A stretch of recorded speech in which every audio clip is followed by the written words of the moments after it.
This week we have discussed the issue of tolerance. We've talked about the Day of Tolerance, we've talked about a Museum of Tolerance, we've talked about the United Arab Emirates declarative of the Year of Tolerance for 2019. And today we're going to talk about, we're going to review some information from essays published in the November 5th, 2018 print version of Time magazine. I could not find an electronic link to it. I was going to ask you if you ever found that. Nope, I couldn't find it. Okay. I will continue to look for it, but if you happen to have a chance to pick up the print version, which is odd to say, because would you ever need to have a print version of anything anymore? We have to designate, right, a print version. But there was a series of essays published in that print version, the November 5th version of Time magazine, that in the title of the series of essays, I suppose, is Can We Hear Each Other Again? And it's all about, well, tolerance and issues that we're having here in the U.S., especially related to some of these political, the political divisiveness that's happening here in the States. Right, it's mainly about the political divide, and it's time we do talk about this. Yeah. These are thoughtful essays. The first one, we focused on the first one, but there are several buried in here. Right. That all of them are informative. Yeah. All of them are very well written and make what we think are salient and very useful points. Yeah. Okay. So we're going to go through and talk about some of them because, you know, and we talked a little bit about this around election time last year and back in 2016 as well, or this year and back in 2016 as well. And you know, the concern, of course, is that we have created such a divide. There is so much of a us versus them that the notion of tolerance is but a foreign concept to most, that especially when we're talking about politics and those kinds of issues. Right. I listened to an interesting program the other week or so ago. We're trying to figure out when did this divisiveness occur? What was the genesis of this rancor that we see? This it's really toxic divide that separates the two political parties. Well, and let me jump in real quick because this is correct here in the United States, and we're going to talk about here in the U.S. But this is happening in lots of places. Oh yeah, this is happening in Germany. It's happening in the UK, throughout Europe. It's happening in South America. Yeah. Brazil just had an election. Very divisive. Right. So this is happening all over the world. Right. And so this person was talking about what happened. When did it change? Okay. Because, and I mentioned earlier this week about when Bob Dole got up to salute at the coffin of George H.W. Bush. That I remembered Bob Dole saying, you know, we disagree when we're debating political issues, but we're friends and we go out for lunch and we're you know, this is a civil debate. That civility is gone. Right. And I don't know whether it was his fault or not, but this writer was arguing that about the time that Newt Gingrich came into politics, and he and Bill Clinton had that very rancorous relationship, that Newt Gingrich introduced a slash and burn kind of attitude. It was that time. He said, I will shut down the government. I'm going to win at all costs. Right. I'm going to win. What I want, I'm going to get, and if I have to shut down the government, I will. Right. And that was the first time that this sort of really harsh rhetoric and divisiveness became evident. Was it his fault? I don't know. Because right after that, we had the Tea Party. And the Tea Party said, we're going to damage things in order to get what we want. Right. We're going to shut things down. We are going to cause trouble, and we're going to make sure. And now we see the president doing the same thing. I mean, that's how he ran, is that I want my way. And this notion of we have to tolerate each other. And when you're an elected official, you represent everybody in your district, not just the people who voted for you. Right. But there's a mindset now that if you're elected, you get to only represent the people who voted for you. Right. And that's a difference that has occurred in my lifetime, certainly. but I think it's occurred in the last probably 20 or 30 years. Right. Okay. So we're left with is this rancor, this incivility, this toxic environment where people are not talking to each other, they're talking at each other. Right. And don't get us wrong, this isn't going to be a purely political not meant podcast. To be. No, this is a we're not going to say that this side is right and that side is wrong. Right. What we're saying is that because we can't communicate, because we don't respect each other, right. because we don't listen and hear each other, we can't solve problems, right. and those problems are going to continue to manifest. Doesn't matter what the issue is, right. and I don't care what the institution is, whether right. it's politics or education or science or religion. It doesn't matter. Right. It applies everywhere. Right. Okay. We're not talking to each other. Right. We're not listening right. to each other. And I think that Pope. You mentioned religion, and it makes me recall within the past year or so. It wasn't really an uproar. It was people's ears were perked up when Pope Francis was talking about that there's a place in heaven for homosexuals, and when he visited I think he visited a mosque, right. Right. Demonstrating tolerance at a level that we really rarely see. Not just from someone in that position, but from anyone in right. such a high right. ranking position within any structure. Right. That is that's what we're talking about with tolerance. Right. The acceptance or the appreciation that someone else can believe and think something different, and that just because they think something different doesn't mean that they are anti-American or that they're anti-Catholic or that they're anti-anything. Right. It just means that they think that the country or the church or whoever should be on a different path. Right. That's right. It doesn't necessarily mean something negative. Right. Exactly. Yep. It's not a sign of weakness. Right. One of our listeners texted earlier in the week and said, "Tolerance is the beginning of peace," and this is supposed to be the season of peace. Rarely is. Rarely peaceful. And some of these articles were written by people who have been in war, and I'm not sure anybody would prefer war to peace. I suppose there are some people who would prefer war to peace, but most of us would prefer peace. Okay, tolerance is the first step toward that, whether it's in a home or in a country. Right. So yes, not meant to be political, but certainly political implications here. Right. Yeah, and I like that you mentioned homes as well, because we work with a lot of families, right. and so when your teenager comes home and decides that they are atheist, or they decide that dad works at a dairy farm, but he decides that he's going to be vegan. It's like you got to have some tolerance. You have to have some acceptance. Teenagers do things differently than their parents. Yeah. They have different beliefs, and it's part of their independence, and it's important. It's harmless. Right. Typically it's harmless. Typically. Yes. But yes, begin at home. Yeah. And work out. So as we look at some of these essays, and I don't suppose we're going to go through each essay specifically, but I like the first essay because it talks about the issue of public rage. Yes. And that seems to be that's what's on the news. Right. That's what we're seeing, is that people are enraged about what's happening on both sides. And I had an interesting discussion around Christmas about the I was trying to follow our recommendations. I was going to say we made recommendations about this, and so I avoided some things, but we had discussions about the wall, and the government shutdown. We are in the midst of a government shutdown. And speaking of intolerance, and President Trump has made the statement that he would be willing to keep the government shut down for up to a year, even until he gets the funding for the wall that he's looking for. And we had a discussion about that, and it is just amazing to me how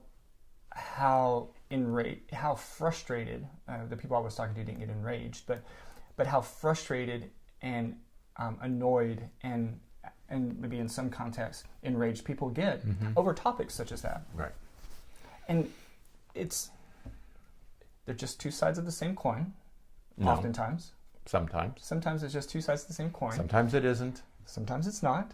But we have to be willing to listen to each other. And you're being quiet this time.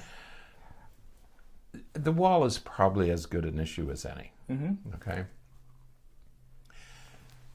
Whether I'm for or against it, I have to listen to those who Right. are for it. Yeah. Okay? I was with a You friend. just kind of revealed that you're against it. I'm against the wall for 3,000 or 4,000 reasons. Be that as it may, I must listen to people who are for it because I need to hear their reasons. Sure. Because, as one of these writers says, we always have incomplete information. Right. Sorry. Absolutely. We always have incomplete information. Absolutely. Okay. We don't know what's going on in Washington, and we Right. shouldn't pretend to know. And you're not going to get it through the news. I don't care what channel you listen to, or which news program you're listening to, or what magazine you read. It's always incomplete. Right. Okay. And it's always through somebody else's lens. That's right. I mean, you can't avoid that. Right. So my obligation, so I'm against building a wall. I'm against spending I think there's a better use for $5 billion. To solve the border problem. I'm not saying we don't have a border problem. I'm saying there are better solutions. But I have to listen to those because I need to get more information. It's my obligation to fill in the spaces that exist in my understanding of this issue. Right. It doesn't matter what the issue is. Right. It could be the wall, it could be abortion, it could be anything. I have to listen to the other side. It's hard to listen to the other side. Absolutely. But I'm obligated to listen to the other side. Yeah. I need to inform myself. I was with a friend of mine the other night who is in the steel industry. And he said, I'm for the tariffs because it's good for my industry. Right. I have to listen to that. Right. I would have been opposed to it. But here's a guy I like and admire and respect. And he's saying, for me, the tariffs are good. Yeah. Yeah. So, And that's a great example of why we have to listen Right. to both sides, because our reasoning, and as I said before, it's not that he's anti any foreign country or Right. anti any No. person in particular. It's that, hey, when it comes to my business, right. this is what's best for me. This is better. I have friends who are in that steel business. Right. Several friends. And I'm sure they're okay with these tariffs Right. because it helps them. Right. These are guys I care about and I like. Yeah. So I have to listen. But just if we can go back and by way of introduction, the author of the first piece, Phil Clay, begins by saying that his friends are accused. He's a professional writer, editorial writer, and his friends accuse him of being apolitical, that he's not political enough. And he wrote this article in response to that observation or accusation to say, it's not that I'm not political, it's that I'm just not going to engage in, and I love this phrase, he talks about Ann Coulter, who I think is a scourge on the planet, as broad, as bold as Man. charitable as I can be. And You're in for it for the last podcast of 2018. Well, he refers to it as performative contempt. I mean, she throws out these very controversial, nasty things just to create dialogue, I guess, or discussion or something. But it's really a performance act. Okay, Right. I mean, the stuff she says is so outrageous that it's a performance act, and he calls it performative contempt. And that's what we need to avoid. Right. Is he doesn't want to be involved in performative contempt. Well, and that's the reason that I think that that's so important, and I know that you agree with this, is that is because other people who aren't necessarily recognizing that she's performing will take that as fact and will adopt that extreme position. We see this with parenting all the time, just to relate politics with parenting. You have many families have one permissive parent and one strict authoritarian parent. If those parents don't keep themselves in check a little bit, the permissive parent is going to get more and more permissive as the authoritarian parent gets more and more strict. Right. And so they continue to push outward away from each other until one parent is pathologically passive and the other parent is pathologically authoritarian. That's what's happening right now in not just politics, but so many areas of our society, is that the extremes keep pushing. What is the most extreme right-wing thing that I can say today? What is the most extreme left-wing thing that I can say today? And they're both ridiculous. Right. But nobody's stopping to say, hey, you know what, this is ridiculous. Right. And one of the articles in this series is about voting, the importance of voting. And she's saying, the author said, don't leave voting up to the enraged and the engaged. Otherwise, if you don't vote, you're leaving it up to people who are angry at either end of the political spectrum. Doesn't matter which end, or you're leaving it up. You're leaving it up to the enraged or those who are engaged, which is the big money. The people who finance political campaigns and who get people elected. So don't leave it all up to them. We all have a voice. She makes that point. Absolutely. But I like the phrase performative contempt, because that's what it is. It's these little sound bites that you get on the news, okay?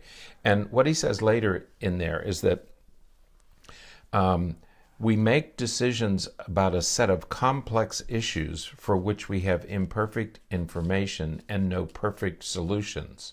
And that's the whole point, is that if Ann Coulter wants to be, what I resent about her, besides her crassness and toxicity, is if she wants to engage in the debate, then engage in the debate. Right. Don't do name calling, don't be offensive, don't listen to the other. I want her to listen to the other side and to incorporate that into it. Just like I have that obligation, she has that obligation.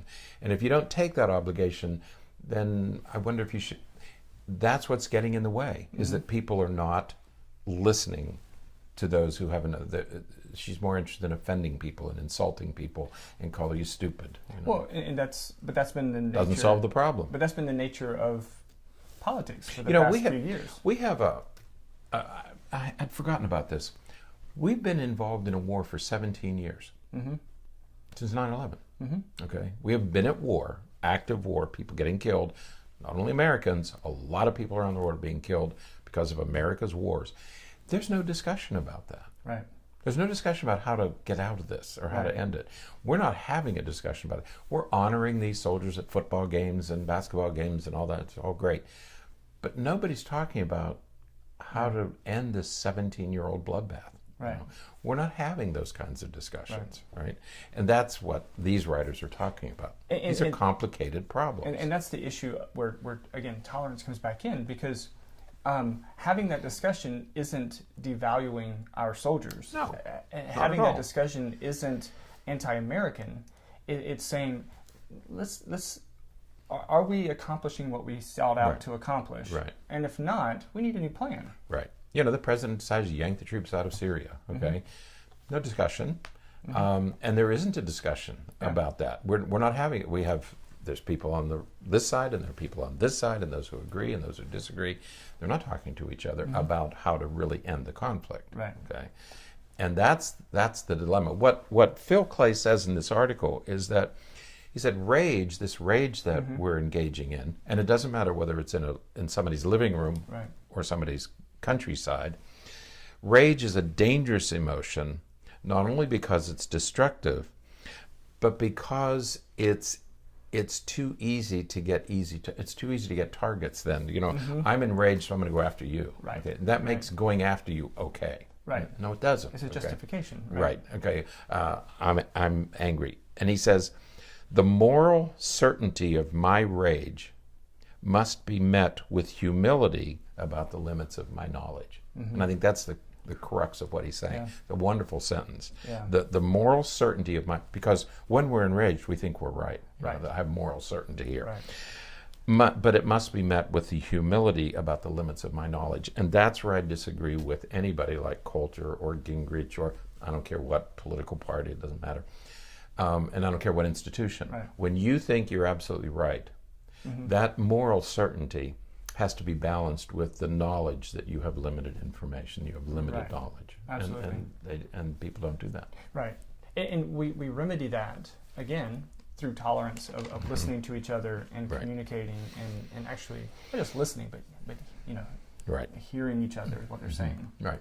And then he goes on to talk about civility. Yeah. A little bit of that is missing. It could go a long ways. Right? Civility. So what is civility?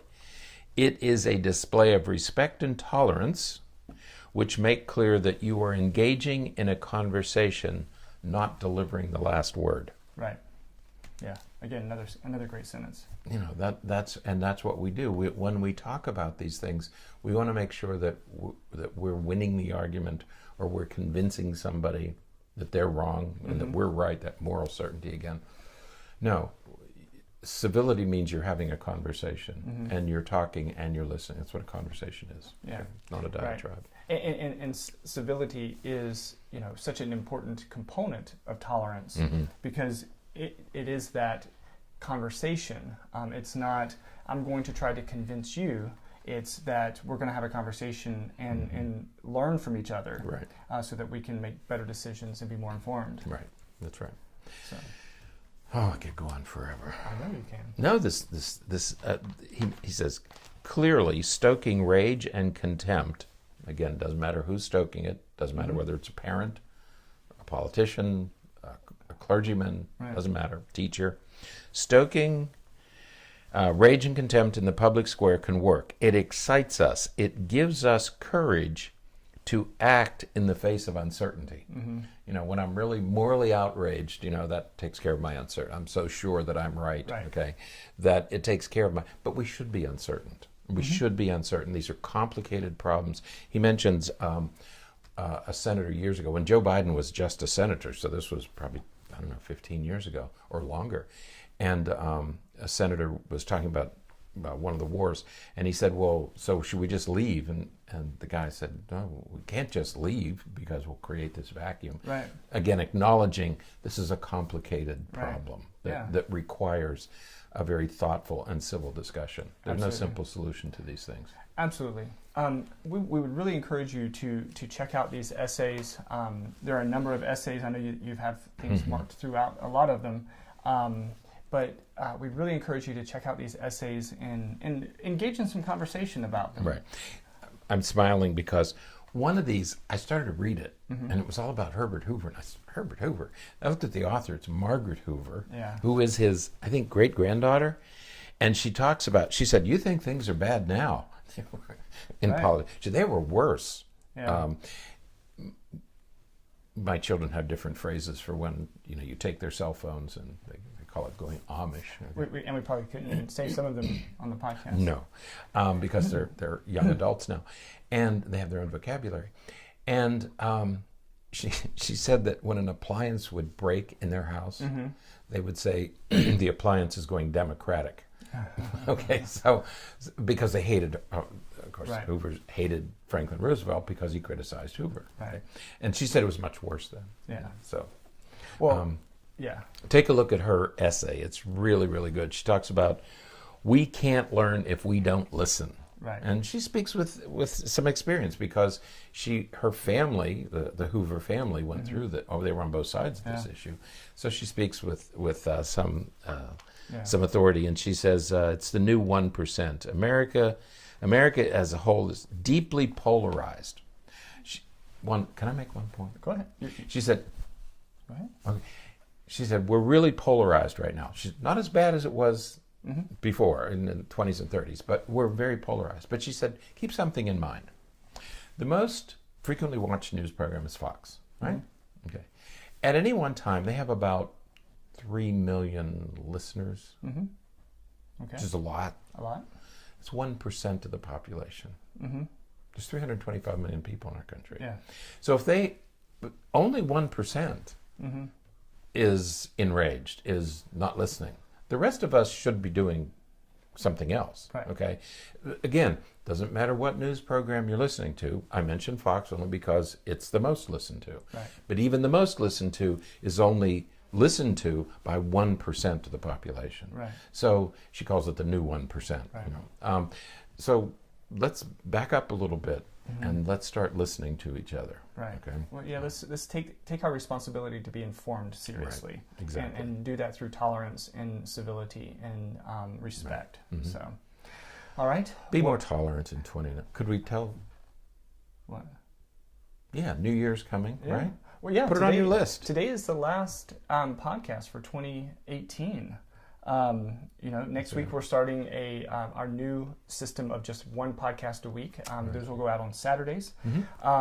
They'll be a little bit more long form, but they're going to be detailed and researched, and there's going to be a lot of information there. But we hope that you enjoy that little bit of a shift in format.